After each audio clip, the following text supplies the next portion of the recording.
Kaikoura, Christmas 1978. The sightings would be marked soon with a commemorative flight, a gathering of enthusiasts, and even, believe it or not, a musical. At the time, news of the sightings was reported worldwide, and to this day they remain a huge source of conjecture. Here's Clayton Anderson. Target a mile behind us. We've just heard from Wellington radar that we've got an object about a mile behind us and it's following us. Let's hope they're friendly. It's one of New Zealand's biggest mysteries and one of the world's best documented sightings of a UFO.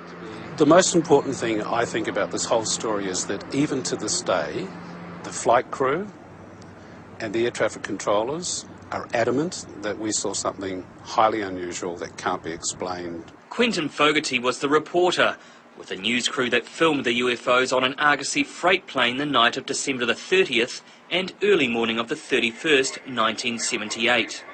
He wasn't expecting to see anything that night.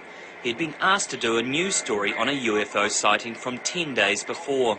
I was on holidays in New Zealand and my employers in Melbourne said, would you break your holidays and try and get on a plane and just basically do a reenactment. John Cordy was the radar operator on the night of the first sightings on December the 20th. We saw some little targets on our radar. We checked it out just down off Blenheim, Cape Campbell Way, and we joked actually. We said, oh, it's Father Christmas test driving in a sleigh with Rudolph in the front just before Christmas, you know. Then the UFOs followed an Argosy freight plane. This target then moved towards the Argosy, turned with it and parallel tracked it for a good 20 to 30 miles. The target and the aircraft were at 90 degrees to each other the whole time, and the aircraft, Vern Powell's airplane, said they could see a big red light that was definitely airborne. This sighting caused a huge stir, and the story went around the world. Fogarty hired a freelance film crew in Wellington and interviewed the people involved in the first sightings. He then boarded a freight plane to film the flight from Blenheim to Christchurch. I was in the bottom part of the aircraft in the cargo hold doing a piece to camera. It's a beautiful clear night outside, and naturally we'll be looking out for anything unusual. And the pilot put his head down and we were sort of flying over Cook Strait at this point and said, you guys better get up here. Then the almost unbelievable happened. UFOs appeared in front of the aircraft and were confirmed by Wellington radar. We have a couple right in front of us. Very, very bright. That was more of an orange, reddy light. It flashed on and then off again. On the flight down, basically what we saw were just little pinpricks of light that would just turn into great globes of light. And they were obviously airborne and they were between us and the coast because we could see the coast and we could see the sea and we could see these things shining down. Once they'd landed in Christchurch, cameraman David Crockett restocked with better film and they headed back to Blenheim. It's really getting a bit frightening up here. There's a whole formation of unidentified flying objects behind us. The lights followed them almost to Blenheim. One of the pilots that night was Captain Bill Startup. What it was years ago, we don't know. And that's all it can be. I wish I knew. Bill's wife Shirley remembers Bill arriving home with the film crew in the early hours of the morning. When they arrived home, the air was absolutely electric. They were absolutely fizzing.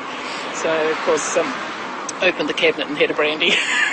The next day, Fogarty was on a plane to Melbourne with the film, and that night presented the news. What you're about to see was not only witnessed by the 5 people in the cabin of the aircraft. It was monitored on radar and recorded, as you will see, on film.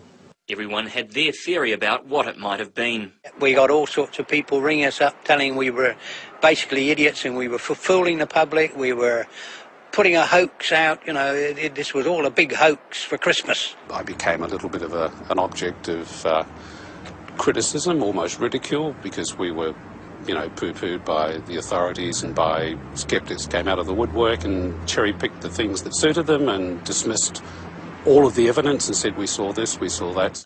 Others believed what they'd filmed were Venus, squid boat lights or the lights of Wellington and Christchurch. Well, people can think about that, but they were not on the aircraft. One psychiatrist thought that they had lost their faith in God and were seeing angels. And I mean, what is that?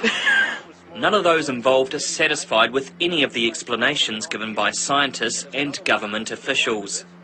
They've said the visual sighting was squid boats, it was Venus, it was Jupiter, it was the harbour lights, you name it. They can come up with all sorts of reasons what it was. But they haven't explained why I can suddenly see Jupiter and Venus and the harbour lights and squid boats doing 140 knots on my radar.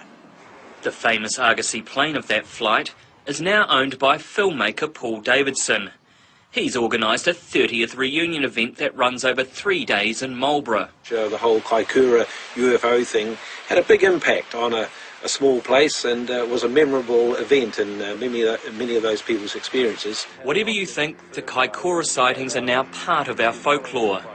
Just what they are will probably always be in the eye of the beholder.